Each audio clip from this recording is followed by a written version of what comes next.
अटकल छ बुढ़बो के तोरे पर नजर गे एना ने तू चल बुची जवान देखा गे बुढ़बो के अटकल छ तोरे पर नजर गे एना ने तू चल बुची जवान देखा गे अटकल छ बुढ़बो के तोरे पर नजर लगाउन चाहो टकलाली सब छोरा तोरा मार ले तो मजा गे डीजे वाला छोरा तो नहीं आई गे सब छोरा तोरा मार ले तो मजा गे डीजे वाला छोरा तो नहीं आई गे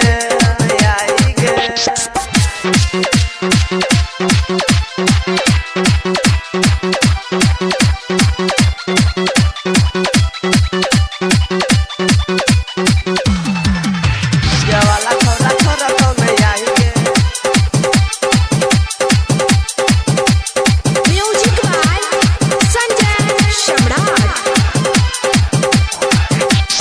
घर से निकल जा जखन तू भाड़ा गे कते कछरा सबके जान मार छगे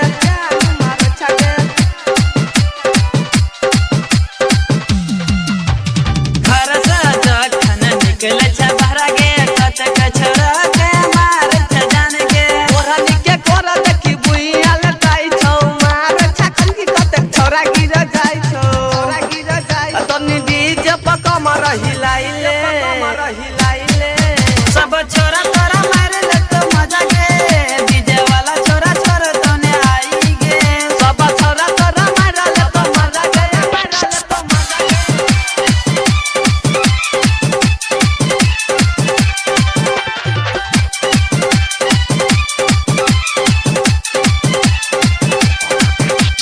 कहे छोरा बाला कल जबो हाथ गे सिंगर चंदन किए तो तोरा चाट गे कहे छोराम बालक लो जब हाट गे सिंगर चंदन खियो तो तोरा चाट गे के समय है सलग तो रही मारा गे डीजे से चल तू पायल छमका गे अच्छा मुकेश महेश लो जे तोर ही मारा गे धीरे से चल तू पायल छटका गे पायल चमका डाउन छाकी वाला कट गे कट छोरा सबके जान मार छगे आ तनी बात तू हमर सुन ले आ सब छोरा तोरा मजा ले तो मार गे डीजे वाला छोरा तो नहीं आई गे सब छोरा तोरा मजा ले तो मार गे गुप्ता स्टूडियो उस्मानाबाद।